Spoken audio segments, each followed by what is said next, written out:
今天我们来聊聊一个关乎每个人健康的隐藏杀手——慢性发炎。你或许不知道，常见的关节炎、三高，甚至癌症，居然可能源自同一个病根。为什么说慢性发炎是万病之源？而在我们的日常餐桌上，又是哪几种食物在火上加油，被医界点名为全球第一发炎食物？更重要的是，我们该如何对抗这个无声无息的健康敌人？今天就让我们深入探讨，揭开慢性发炎的真相，以及医师推荐的4大自然疗法来改善体质，把身体从发炎泥沼中拉出来。想象一下，当你不小心割伤手指时，伤口红肿热痛，这是急性发炎在保护你，仿佛体内的消防队扑灭细菌入侵的大火。急性发炎来去匆匆，伤口愈合后，一切恢复正常。然而，慢性发炎可就不同了，它不像急性发炎那样剧烈明显，反而更像温水煮青蛙，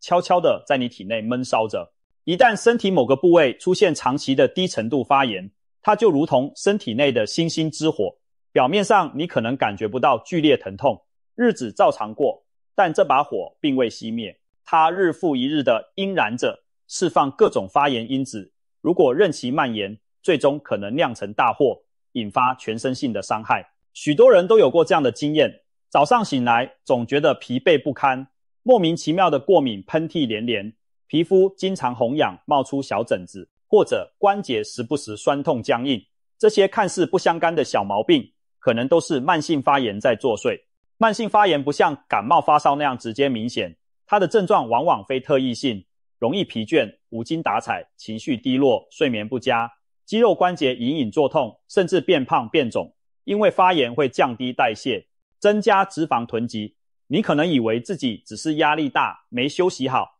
但其实身体正在向你发出警报，我在发炎。医学界早已注意到慢性发炎的可怕影响。早在2004年，美国《时代》杂志就以封面故事大喊秘密杀手，发炎反应与心脏病、癌症、阿兹海默症含其他疾病的惊人关联性，把慢性发炎称作藏在幕后的隐形杀手。的确，现代科学发现，慢性发炎与许多疾病息息相关，从心血管疾病、糖尿病、中风到失智症、关节炎，甚至各种癌症，都和慢性的全身性发炎有千丝万缕的联系。换句话说，如果体内一直存在慢性发炎状态，各种疾病就容易找上门来。可以说，万病从发炎起，听起来是不是很可怕？但事实就是如此残酷。更糟的是，慢性发炎往往不易被察觉，人们常在疾病成型后才追悔莫及。所以，了解慢性发炎的成因并预防，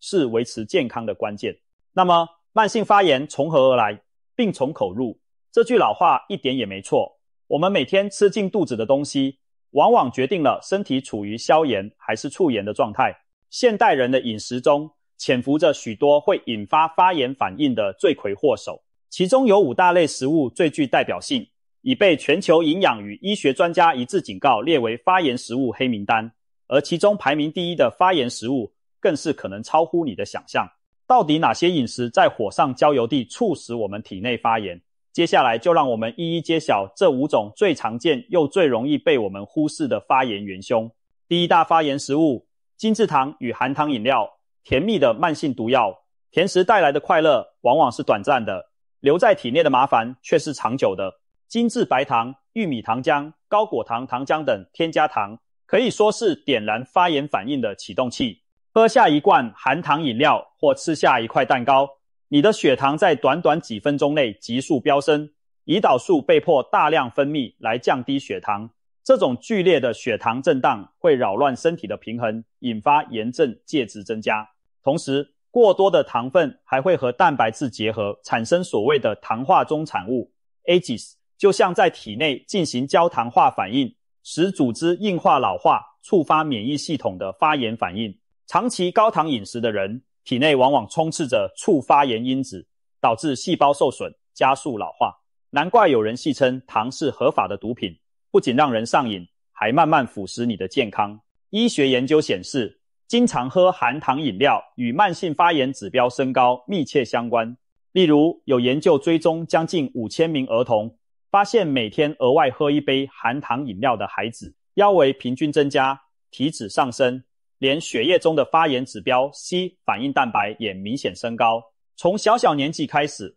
糖就在体内埋下发炎和肥胖的种子。对成年人而言也是如此，含糖饮料和甜食吃得越多，身体的慢性发炎程度就越高。时间长了，各种慢性病风险也跟着增加。想想看，你下午那杯手摇珍奶，办公室的甜甜圈，可能正让你的关节炎更痛，让血管发炎更严重，让癌细胞偷笑，是不是该敲响警钟了呢？第二大发炎食物，反式脂肪，隐形的油炸凶手。接下来登场的是反式脂肪，这可是近年以来营养学界公认最危险的饮食成分之一。反式脂肪多存在于各种加工油脂和氢化植物油中，比如人造奶油、起酥油、面包酥、奶精，以及大量商业烘焙食品和酥脆饼干中。许多酥香可口的点心饼干背后都有反式脂肪的推波助澜，更不用说街头的油炸物、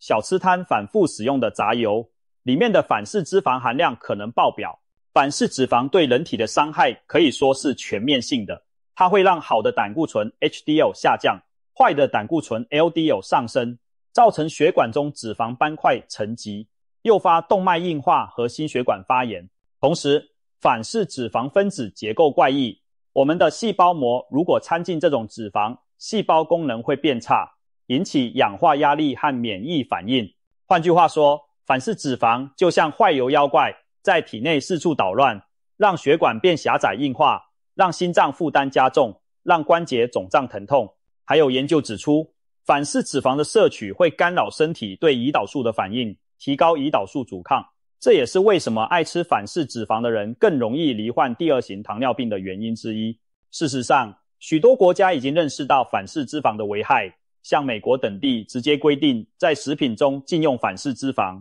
可见它的发炎等级之高。想象你的血管就像水管，反式脂肪就是生锈的铁锈，不仅堵塞，还不停刺激管壁生锈发炎，久而久之，心血管疾病风险暴增。所以远离反式脂肪就是远离慢性发炎的重要一步。第三大发炎食物，某些高 Omega-6 植物油，过犹不及的健康油。植物油不是比较健康吗？许多人听到要警惕植物油时都很疑惑。的确，不是所有油都不好，但 Omega-6 型的不饱和脂肪酸摄取过量也是个问题。我们的身体需要 Omega-6 和 Omega-3 必需脂肪酸，可重点在于平衡。Omega-3 如鱼油、亚麻籽油，代谢后产生的是抗发炎物质，而 Omega-6 如大豆油、玉米油、葵花籽油，代谢后则倾向产生促发炎的介质。古代人的饮食 Omega-6 与 Omega-3 比例约在1:1到4:1之间，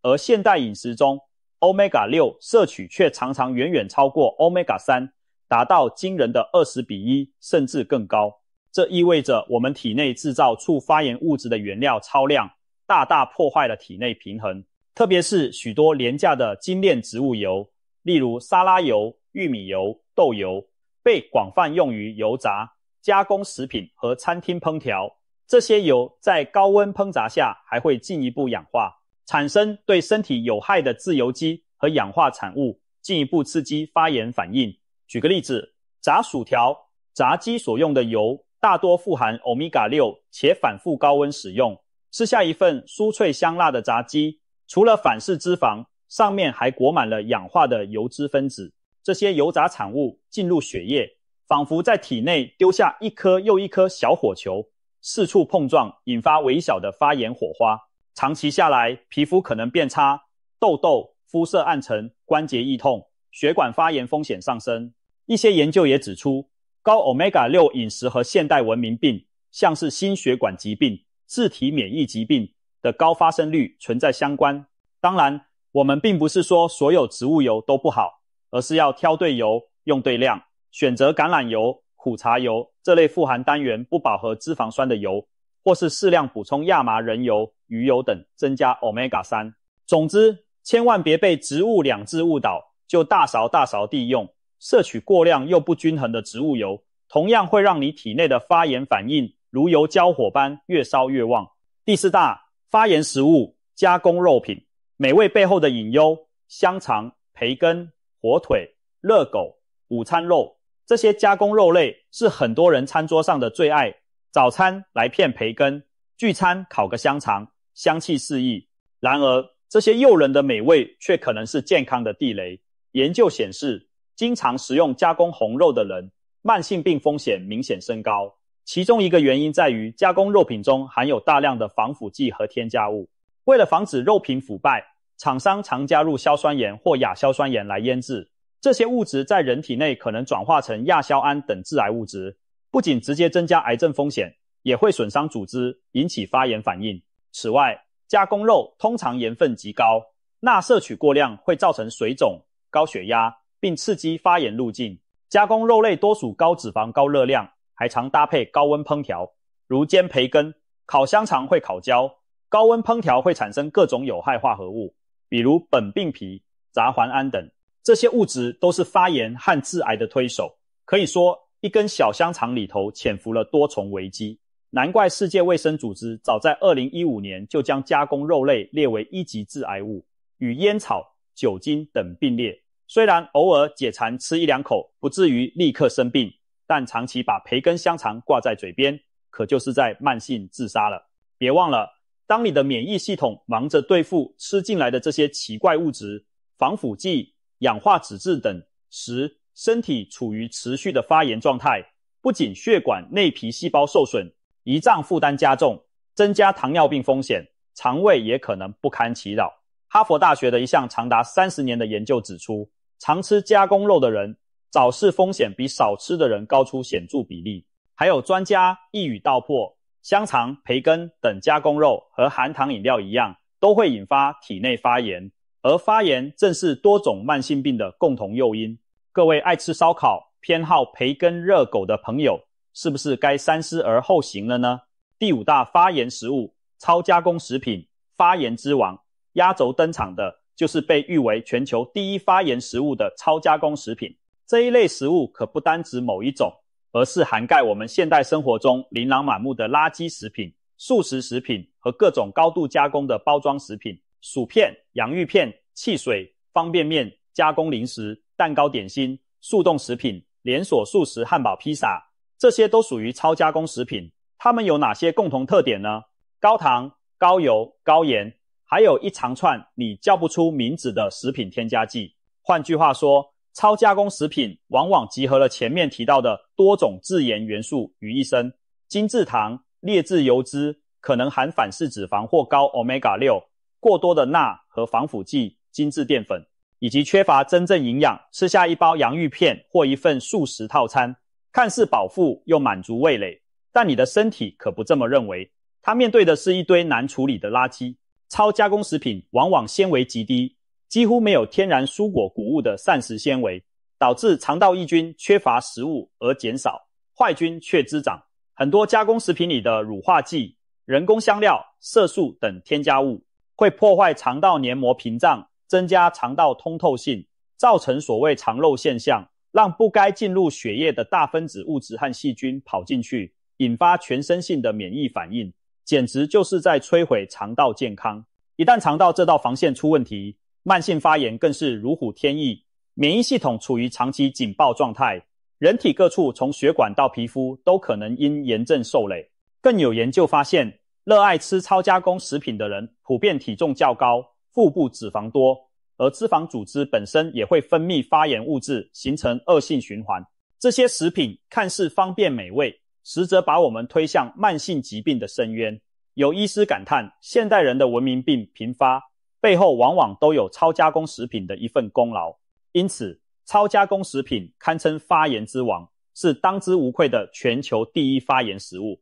每当你举起汽水、薯片、泡面时，不妨想象一下，你其实是在往体内倒入慢性发炎的汽油啊。总结一下，最容易引发慢性发炎的5类饮食地雷分别是过量的糖分，尤其是含糖饮料和精致甜食，反式脂肪常见于加工点心和油炸食品，高 Omega-6 的加工植物油，失衡的用油习惯，加工肉类，富含防腐添加物的肉品，以及各种超加工食品。这些食物是不是几乎天天出现在我们餐桌或零食柜中呢？难怪现代人成天身体发炎不断，慢性疾病缠身。如果放任这些发炎因子长期作用，前面提到的关节炎、三高、癌症，以至于心脏病、中风、失智症等，都可能不请自来。我们的身体就像一座城市，老是吃这些发炎食物，就等于天天往城里偷运火药，总有一天会咔滴一声引爆。所幸的是，现在意识到还不晚，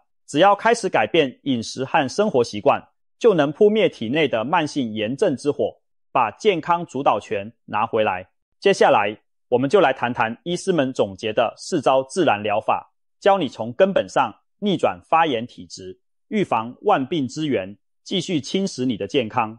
第一招，当然就是从源头下手，改变我们吃进去的东西，把前面提到的发炎食物减到最低，等于拔除了慢性发炎的导火线，同时引入抗发炎食物来当救火队。哪些饮食可以对抗发炎呢？其实大自然早就准备了丰富的消炎食材，原则上越接近天然原型的食物越好，多吃蔬菜水果、全谷杂粮、坚果和种子、优质蛋白质，如鱼肉、豆类等。蔬果富含各种植化素和抗氧化物，能帮助清除体内过多的自由基，减轻发炎反应。比如深绿色蔬菜、甘蓝、花椰菜、菠菜等含有的类黄酮能降低发炎。鲜艳的水果如莓果类、蓝莓、草莓、樱桃、葡萄含有花青素，可以保护组织对抗发炎伤害。别忘了摄取足够的膳食纤维，蔬菜、水果、全谷都富含纤维，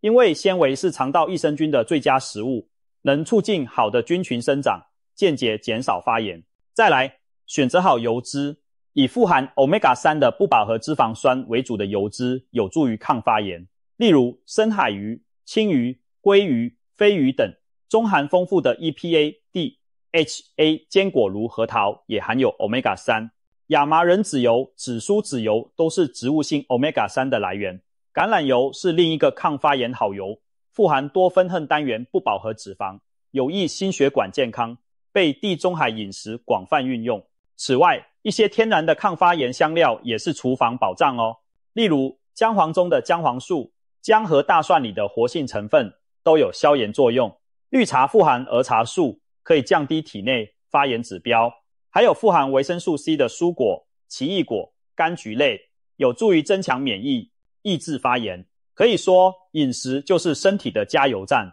加进去的是优质油料，身体引擎才能平顺运转。如果加的是劣质燃料，迟早机件生锈故障。所以养成抗发炎饮食的习惯，少油、少糖、少加工，多蔬果、多好油、多天然。用一段时间，你很可能明显感觉到身体的变化，精神变好，体重下降，皮肤透亮，过敏减轻，甚至长期的酸痛也获得缓解。有人将抗发炎饮食称为营养处方，的确，食物既能治病也能疗愈，而我们完全可以自己选择吃进什么，远离什么，来掌控健康的主导权。第二招，我们把目光投向身体里面一个常被忽略的战场肠道。你可能想不到，肠道是人体最大的免疫器官，全身超过70%的免疫细胞都驻扎在肠道周围。肠道不健康，发炎也就难以平息，特别是前面提到的肠漏问题。当我们吃太多加工食品、糖分，或者长期压力大、滥用抗生素药物，都可能导致肠道菌相失衡和肠黏膜受损，让肠壁细胞之间产生缝隙。这种肠漏症候群下未完全消化的大分子食物颗粒、细菌内毒素等就能钻过肠壁潜入血液，结果免疫细胞一看敌人入侵，立刻启动攻击模式，全身性的发炎反应也就此展开。许多难以解释的慢性疲劳、皮肤问题，如湿疹、异位性皮炎、反复过敏、关节痛、情绪低落，其实都可能和肠道有关。要改善慢性发炎，肠道护理是不可或缺的一环。我们可以怎么做呢？首先，补充益生菌与益生元。益生菌存在于优格、发酵食品，像是味噌、泡菜中，它们是肠道的友善居民，能抑制有害菌，减少肠道发炎。若饮食中发酵食物摄取不足，也可以考虑益生菌补充剂来帮忙重建菌相。而益生元指的就是那些喂养好菌的食物，也就是前面提到的膳食纤维和抗性淀粉。蔬菜、水果、全谷、豆类里的纤维是好菌的能量来源，每天都要吃足，才能让肠内好兵壮大，打败引发发炎的坏兵。除了饮食，还有一点很重要，避免伤害肠道的因素，比如说不必要就不要滥用广谱抗生素药物，它们会把肠道好菌也杀光光。少吃人工添加物多的食品，减少过量饮酒，酒精会刺激肠道发炎，增加通透性，以及管理压力，因为压力大的时候肠胃功能会变差，益生菌数量也会下降。有医师说皮肤问题、过敏问题看肠道就对了。当你专心改善肠道环境，修复肠黏膜屏障后，很多慢性发炎症状往往不药而愈。毕竟体内的免疫大本营安定了，全身的发炎警报才有可能逐渐平息下来。第三招，动起来。你也许会好奇，运动和发炎有什么关系？关系可大了。适度的规律运动被证实可以降低身体的慢性发炎指数。首先，运动有助于控制体重，降低体脂肪。脂肪细胞，特别是腹部脂肪，会分泌多种发炎介质，例如瘦素、介白素。6. 胖人身体处于慢性发炎状态的概率比瘦人高，而透过运动减重可以减少脂肪细胞数量，等于直接减少了一个发炎源头。其次，运动时骨骼肌会分泌一些抗发炎的物质，称为肌肉激素 myokine， 帮助抑制体内的发炎反应。不仅如此，运动能促进血液循环，改善组织的氧气和养分供应，帮助清除发炎产生的代谢废物。可以想象，久坐不动时，身体代谢缓慢，垃圾囤积，更容易引发局部发炎。例如久坐的人常常腰酸背痛，下肢静脉发炎肿胀。相反，地动起来后，全身系统都活络起来，发炎物质也比较不容易积滞在某处，造成伤害。医学研究显示，每天进行中等强度运动，比如快走30分钟的人，血液中的 CRP 等发炎指标普遍比缺乏运动的人低很多。另外，运动还能改善胰岛素敏感性，防止血糖长期偏高带来的发炎损害。还有一点常被忽略，运动是天然的压力疏解剂。当我们压力大时，身体分泌的皮质醇等激素会促进发炎，而规律运动可以降低压力荷尔蒙的水平，提升脑内啡，让人心情愉悦，间接也减少了压力引起的发炎。当然，重点在于适度规律4个字，运动过度。运动伤害反而会造成急性发炎，比如肌肉拉伤、关节发炎，那不是我们的目标。我们需要的是每周至少3到5天，每次30分钟左右，让心跳微微加速，出点汗的中等强度运动，比如快走、慢跑、骑脚踏车、游泳、瑜伽、太极等，持之以恒，身体会回报你一个低发炎的内在环境。俗话说，生命在于运动，对抗慢性发炎也是一样，动起来就对了。最后一招，看似平平无奇，却是许多人最容易忽视的一环，良好的睡眠和压力管理。现代人生活忙碌，熬夜加班，睡眠不足早已成为常态。然而，你知道吗？睡不好也会全身发炎。当我们睡眠不足时，身体的交感神经始终维持在亢奋状态，压力激素如皮质醇分泌过多，长此以往，促使发炎因子增加。同时，睡眠是身体修复的黄金时间。夜里深睡时，免疫系统会进行调节，清除白天产生的有害物质，修复细胞受损部位。如果长期睡不够，这种修复机制就无法顺利进行，小问题累积成大问题，慢性发炎自然积重难返。有研究指出，每晚睡眠不足6小时的人，体内发炎指数往往较高，而且代谢问题更多，例如更容易肥胖和第2型糖尿病。所以，给自己充分的睡眠绝对不是懒惰，而是对健康的投资。成人通常每晚需要7到8小时好眠，睡眠品质也很重要。睡前放下手机和平板，营造一个黑暗安静的环境，有助于深度睡眠。此外，管理好压力同样关键。心理压力会转化为生理压力，使自主神经失衡，引发一连串发炎反应。例如，焦虑的人常常肠胃发炎不适，皮肤长痘、失眠头痛，这些都是压力诱发发炎的例子。我们可以采取一些减压的自然方法，像是冥想、深呼吸、瑜伽、泡澡、听音乐、亲近大自然或培养兴趣爱好。这些活动能触发副交感神经，